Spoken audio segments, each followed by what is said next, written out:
사람들이 예수님의 부활을 부정하거나 믿어도 배배 꼬여 믿는 이유는 무엇일까요? 그만큼 부활은 믿기 어려운 일이라는 것을 반증합니다. 대표적인 경우가 고린도 교회입니다. 고린도 교회 교인들 가운데 어떤 이들이 예수님 부활했다는 이 말에 회의적인 반응을 보였던 것입니다. 바울은 고린도전서 15장 전체를 통해서 부활에 대해서 소개하고 설명합니다. 바울은 먼저 창세기 2장 7절이 말하는 것처럼 하나님이 흙으로 사람을 지으시고 그 코에 생기를 불어서 넣으셔서 첫째 아담이 생명, 살아있는 영혼이 되었다. 이것을 먼저 말합니다. 우주 만물 중에 생명을 받지 않아도 스스로 존재할 수 있는 분은 창조주 하나님 한 분밖에 계시지 않기 때문에 인간은 본질상 창조주 하나님께 의존하는 존재입니다. 바울이 지금 그 얘기를 들려줍니다. 하지만 안타깝게도 아담의 역사는 뱀에게 속아 교만해졌습니다. 그로 인해 정령 죽으리라 미리 말씀하셨는데 그대로 심판을 자초한 그런 불쌍한 인생이 되었습니다. 이로써 인간의 타락이 시작되었고 그 결과 인간은 죄와 사망의 법에 매여 살 수밖에 없었던 것입니다. 여러분, 마지막 아담이라는 표현에 주목해 주시기 바랍니다. 이 표현은 성경 전체에서 고린도전서 15장에만 나오는 유일한 표현입니다. 마지막 아담이 누구입니까? 우리 주님 예수 그리스도이십니다. 바울이 예수님을 마지막 아담이라고 한 것은 이후로 인류의 운명에 관여할 존재가 없다는 뜻입니다.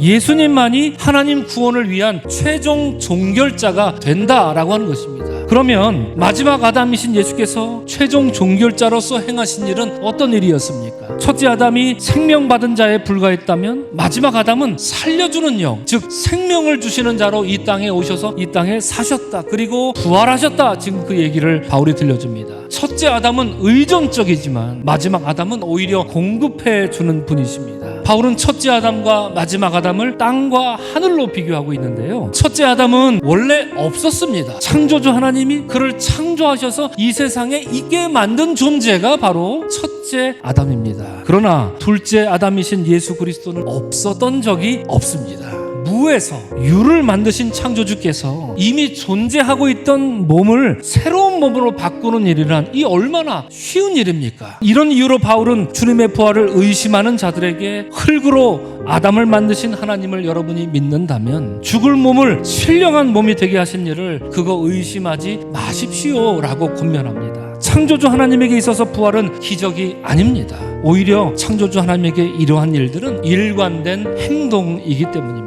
바울은 우리가 흙에 속한 자의 형상을 입고 이 세상을 살지만 주님의 부활로 인해 결국 하늘에 속한 이의 형상을 입으리라 하는 이 소망을 전하고 있습니다. 우리는 흙에서 온 존재이기 때문에 언젠가 우리 육신은 죽어서 다시 흙으로 돌아갈 것입니다. 이것이 피할 수 없는 인간의 운명이었습니다.